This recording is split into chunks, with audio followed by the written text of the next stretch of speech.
Dubai is identified as a real estate money laundering hub.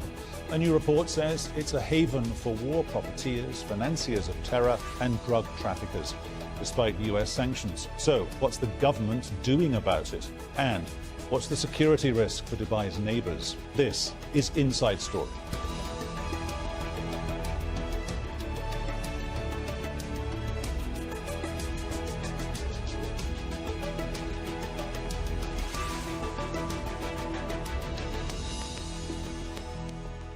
Hello and welcome to the programme. Today with me, Peter Dobbie. Now with its skyscrapers, luxury villas and a high concentration of millionaires and billionaires, Dubai's rise to global city and business hub captured the world's attention. It's one of 7 emirates that make up the United Arab Emirates, an absolute monarchy long ruled by the Al Maktoum family. Mohammed bin Rashid Al Maktoum, its ruler, is the driving force behind the rapid development of the city, making it one of the fastest growing economies in the world.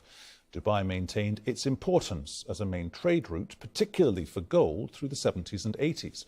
And as an oil-rich city, didn't rely only on its revenues, but diversified its economy. The service and tourism sectors helped accelerate its growth. Dubai is now famous for its huge property projects and world sporting events. So what's behind Dubai's real estate boom? Well, the Washington-based Center for Advanced Defense Studies, which goes under the acronym C4ADS, has obtained leaked property data from the city-state, and it's found that those who make money out of war, who finance terror, or who are involved in drug trafficking use Dubai's real estate market as a haven for money laundering.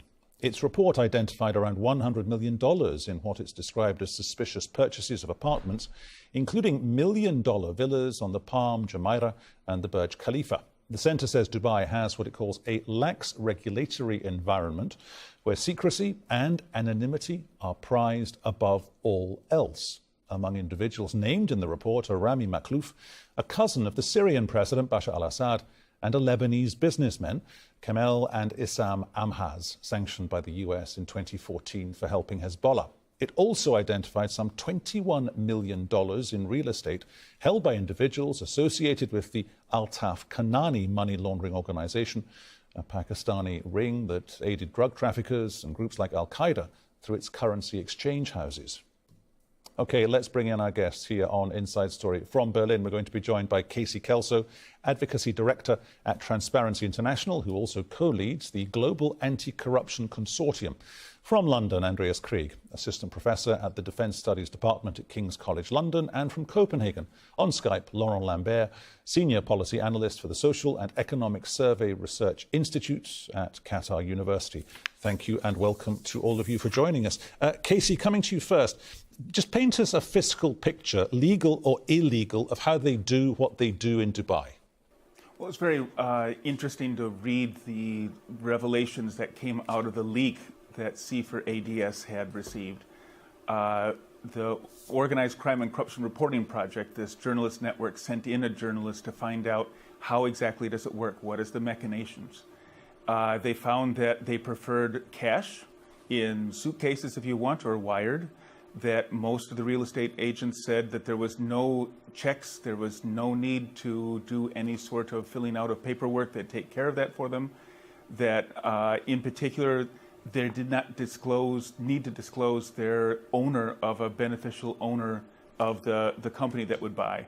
So you could use a shell company to buy rather than in your individual name, so you could hide who it was that was buying some of the property.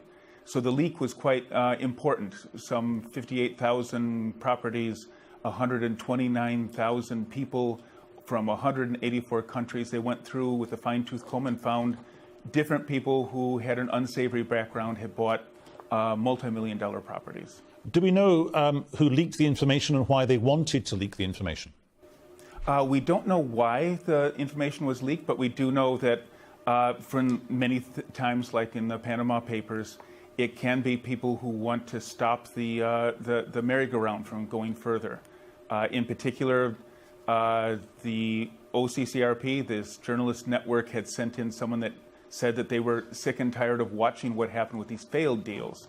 In one case in particular, you transfer in, you buy 4 buildings, then you cancel 1 week later, and then the money is then laundered because it's gone through the central bank. It's now clean money, and everyone gets a cut, and the money is returned back, and the buildings are not sold. This property real estate dealer said he was just really tired of watching this sort of fiddling going on with a business of selling real estate. Andreas, in London, is part of the issue here that there's never been a correctly built system of due diligence when it comes to the different financial aspects of dealing with these large amounts of money that's kind of reported upwards? There's no umbrella organisation here. Yes, exactly, and that's the problem. I mean, this is a problem of the globalized world that we live in. Dubai has marketed itself as a global hub, a global city which is at the center of a lot of global networks that span the entire world. So we have gemstones and diamond dealers who are linked into West Africa, who launder their money there. We have drug and narcotics dealers from Latin America who launder their money there. We have people from the Middle East, all over the Middle East, whether they're regimes, part of authoritarian regimes, or other non-state actors laundering money there. This is the nature of the globalized world, where we have network societies and global networks that all come together in one single hub, and the hub in this case is Dubai. Very difficult to actually clamp down on it, and this is some of the issues we've had in the past with terror financing in the Gulf all relate to the same issue, that it's very difficult, that there is not one enforcement mechanism globally that actually clamp down on it. But what's important to note here is that if sanctions are in place, and they are in place on many of these individuals that appear in this report, it's important that nation states enforce these sanctions coherently. And if one city-state, such as Dubai, decides not to do that, it creates a loophole where a lot of these individuals now can go to and launder their money, whereby other doors in other countries might have been shut. And I think this is the problem, because it undermines the nature of an international sanctions regime, and it somewhat undermines the clampdown that exists in other countries on these kind of illicit networks, for the most part being illicit networks, because they can just go somewhere else. And if one door opens, they all flood to that one door, and this one door has, for a very long time, has been Dubai. Laura Lambert in Copenhagen, it's perhaps worth mentioning at this point in the programme that officially the government of Dubai has said nothing about this. We don't know if they will at some point in the future or not. Have any individuals, as far as you're concerned, Laurent, or as far as you've heard, have any individuals or separate companies been charged with anything here? And if they have, what was the tariff? I mean, what did they have to pay? What did they have to go through? I'm not sure if I understood correctly your question, but if you're asking whether some people have been charged for money laundering in the United Arab Emirates, we do not have, as far as I know, any case where people from, let's say, Central Asia, from where for the last 2 decades there has been money laundering from drugs, for instance. We don't have any strong case of people who have been indicted, who have been arrested, or of whom the money has been frozen for money laundering money in Dubai or the United Arab Emirates. We have cases of people arrested for terrorism, charges of terrorism, but not generally related to the real estate. The real estate is sort of a case apart of the rest. Once in Dubai, you're not dealing with the national security of the United Arab Emirates. Generally, this is a very, very liberal economy, and there are very, very few arrestations, unless there is a clear mandate coming from Interpol that says these people will land in the United Arab Emirates. I don't foresee any arrestation related to money laundering in the real estate of Dubai or the United Arab Emirates, for that matter. Casey, it seems like a very complex, almost like a three-dimensional spider's web here, because it goes to Mexico, it goes to Pakistan, it goes to Afghanistan. We've got the report that I read today was talking about 2 golfing projects that bear the logo of the Trump organization. There was also talk of a carousel scheme a few years back involving London and Switzerland, the banking sector in Switzerland as well.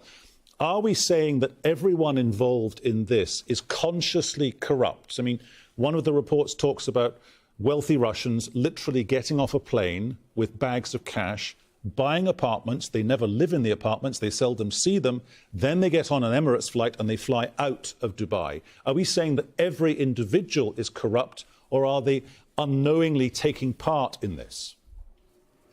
I think it's really hard to say who is corrupt and who is not. I think that the difficulty is that with the terrible or the really enormous secrecy that's given in Dubai, as well as the permissiveness that rules that are good on paper are not enforced as diligently as you'd want, it's hard to untangle. And a lot of the grand corruption cases that Transparency International sees have their tracks that go into Dubai, and then it's a black box. You can't get much action there in terms of asset freezes, for example. So while London used to be a capital of corruption, it used to take a lot of the dirty money. As London has then adopted like a public beneficial ownership register that says that people who come in and do business there and have companies, they have to have an actual physical human name attached to each of those companies, then the dirty money goes elsewhere, and it looks like Dubai will profit from from London tightening up its own money laundering regulations. So whether it's the former Prime Minister of Thailand or the former President of South Africa or the former First Lady of Zimbabwe, they all have their houses there. Now, is that dirty money? It's hard to tell unless you can go in and have the authorities there start doing investigations of where did the money come from? Was this a suspicious transaction? Was there actual physical cash that was delivered there? That's something for the Dubai authorities to answer. Andreas, does some of this go back as a tipping point to 2002 when the government decided you can buy a freehold property? So instead of buying a leasehold property where you in effect buy 99 years of a box of air which is occupied by an apartment, say, you're actually buying the freehold. You own the land on which the villa sits. So in terms of what the paperwork says when you sign it, that makes it easier for you if you want to do bad things with lots of money. Yes, and I agree with my previous speakers here. I mean, London has a similar reputation, has a similar problem that people who make money, especially in Russia and in other countries, and they feel that, or in China, and feel that their money is not safe in their home country, they go and park it relatively safely in London. It doesn't necessarily mean that this money is dirty or not, but that's a different story.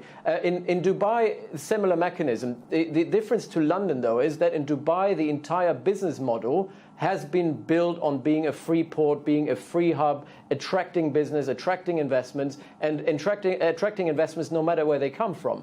And that has been a business model that goes back to the 19th century in Dubai, where it was the first free port in this part of the world, in the Gulf. And knowingly, Dubai has been always a trading hub. Unlike Abu Dhabi and other Emirates and other states in the region, Dubai was never really rich in oil and gas. So it was never a very lucrative rentier state in the same way that Abu Dhabi was, for example. So Dubai very early on invested into building a service economy, trying to diversify away from the hydrocarbons. And one way of doing this is becoming a trading hub, attracting investments into the country, no matter where they came from. And by being so open about this, they were able to attract funds that other countries were not able to attract because there was no due diligence, there was no monitoring, and there still is no monitoring. And to be honest, the very integrity of the economy of Dubai and the resilience of Dubai, if you will, depends to a great deal on attracting these kind of investments. Because for the rest, I mean, Dubai is very much dependent on money coming from Abu Dhabi. So for Dubai to survive, this business model has to survive. And we shouldn't forget the Al Maktoum family is profiting from this as well, the ruling family of Dubai. And there's a lot of evidence, for example, that the Emirates Postal Service and their own exchange bureaus, for example, currency exchange bureaus, were involved in kind of money laundering schemes. And that was happening right under the nose of those rulers of Dubai. And that, in many ways, has gone against the interest of the Al Nahyans, who are ruling the United Arab Emirates and ruling Abu Dhabi. So policy in Abu Dhabi and policy in Dubai are not always the same thing, and they go, in this case, into opposite direction, particularly when we see how Abu Dhabi is clamping down on finances coming from Iran, whereby Dubai is the hub for the Iranian regime to basically circumvent the sanctions of recent years, and for individuals that are sanctioned in Iran doing business and parking their money in Dubai, although Abu Dhabi has a very anti-Iranian policy. So there's a bit of this bipolarity in the United Arab Emirates.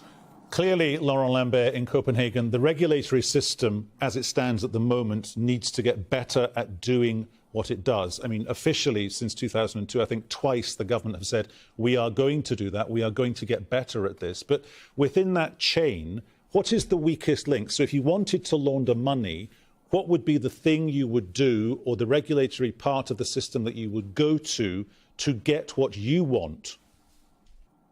Well, it really depends on which kind of investment we're speaking about. If we are speaking about, someone who is investing some little money, doesn't seem to be a big corporation investing millions of pounds, you don't need to go for the same kind of checkings that if you really have millions of pounds coming, and especially they are coming in cash. Obviously regulations as to the transportation of money and large sums of money, as it was said before, you have, and this has been ongoing for decades, you have towards Dubai planes coming with mallets full of cash. This is something that should not be acceptable. There should be more inspections. It's not perfect, but in Europe, for instance, airports, and especially private airports, have a responsibility to investigate some of the flights which can seem to be a bit bizarre, landing at night, leaving just a few hours after. These kind of flights, which can, by the way, smuggle weapons, drugs, or human, trafficking, these are the kind of flights which are not so much investigated as long as the people have apparently money to buy the willingness of the bankers and the authorities. They might even have political support.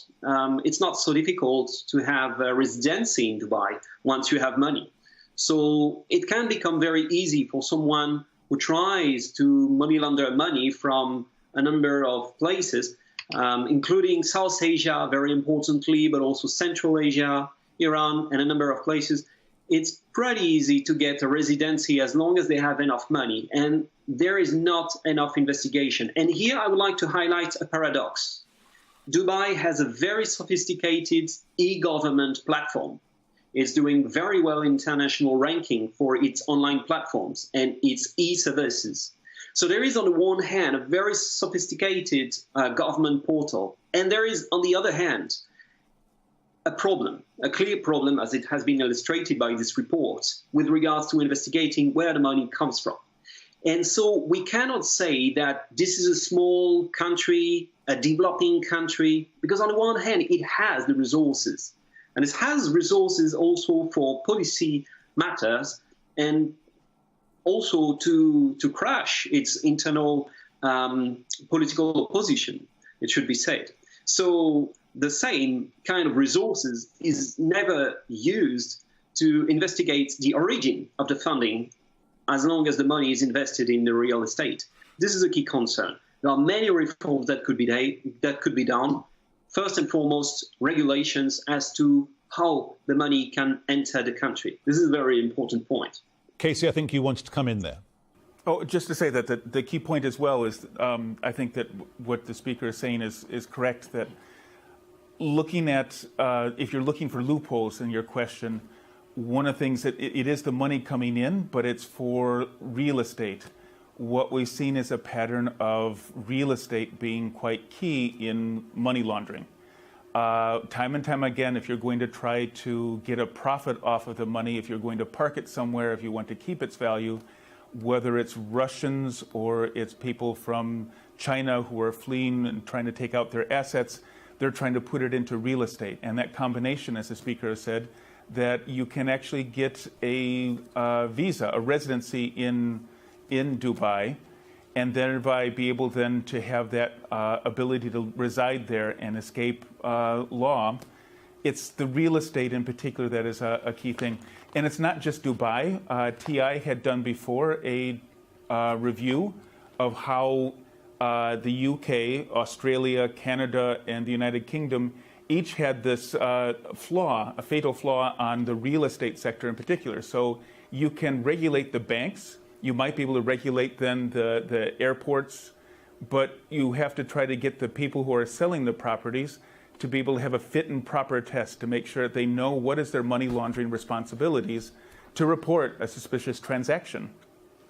So it's the key part is the real estate agents in particular and the property that is sold. Understand that. Let's just put that point to Andreas. Andreas, if you put together the fact that there are 5,000 multinational companies now registered in Dubai with the e-platform issues that Laurent Lambert was talking about there, do you have to get Dubai to move to a situation like they have in the UK, where they have a national intelligence agency that takes an overarching responsibility for all the individual bits of the jigsaw that would end up with due diligence? Absolutely. But I think it's, I agree with the speaker from Denmark here. It is it's not an issue of capacity and capability or resources. It is a problem of willingness. As I said before, this is a business model, and it is the business model that works very well for Dubai. So I don't think there is the willingness to actually clamp down on this and create this.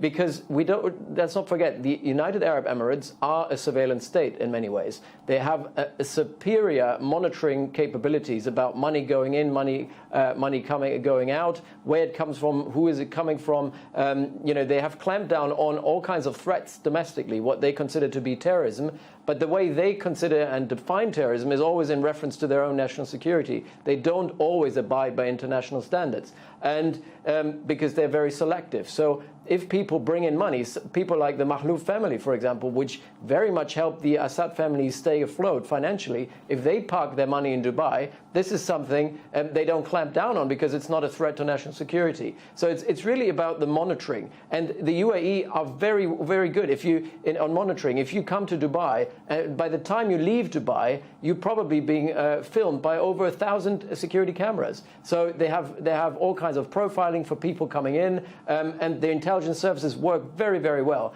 When it serves their national security interests, they're very quick in arresting people and putting people away or denying people entry into the country. There have been loads of academics, for example, who wanted to come to Dubai, but they have said something bad about the UAE before. They were not allowed to enter. So if you have a willingness to clamp down, they can do it. The problem here is I don't think there is the willingness to do it. Very briefly, because we are coming to the end of the programme, Laurent Lambert, what are the chances that they introduce in Dubai another monitoring system, say, for example, such as they have in America? If you and I are Americans and I give you more than 1 cent, more than 10,000 US dollars, that blips on somebody's radar and I have to fill in a piece of paperwork online that says why I'm doing it. What are the chances they bring that in? Well, it's very unlikely in the near future. That's very honest. I don't foresee it in the near future because they are depending on the known oil economy to keep on increasing because they are completely running out of oil. They used to have little, they have almost nothing left. They are net importers of natural gas. Their energy security is a key concern. Now, I would like to be fair with Dubai. Dubai, as it was said, is not the only country which has problems with money laundering in the real estate. And there is another problem, is that the real estate has also many sorts across the planet, by the way. You can find it in France, in Europe, in the United States, and so on. The real estate is generally a sector sort of protected, at least by the governments which turn a blind eye on, for instance, moonlighting, people who are illegal residents but who work in the construction sector and thus feeding the construction industry and the real estate. So I would like to say that this is a broader problem. Dubai, of course, is a key case in point in terms of turning a blind eye on money laundering, sometimes of coming from drugs and terrorism. But I would like to say that this is a broader problem and this needs to be addressed because we don't know also what are the conditions of building this real estate. And we don't know a lot of things about that. And I think increased transparency in Dubai and elsewhere is very much something we need to see coming in the years to come. Gentlemen, an interesting debate and conversation. Thank you so much for your contributions. Thank you to our guests, Casey Kelso, Andreas Krieg and Laurent Lambert. And thank you to you two for your company. You can see the programme again anytime via the website aljazeera.com. And for further discussion, check out our Facebook page, facebook.com/AJ Inside Story. You can also join the conversation on Twitter, our handle @AJ Inside Story. From me, Peter Dobbie, and the team here in Doha, thanks for watching. I'll see you very soon. Bye-bye.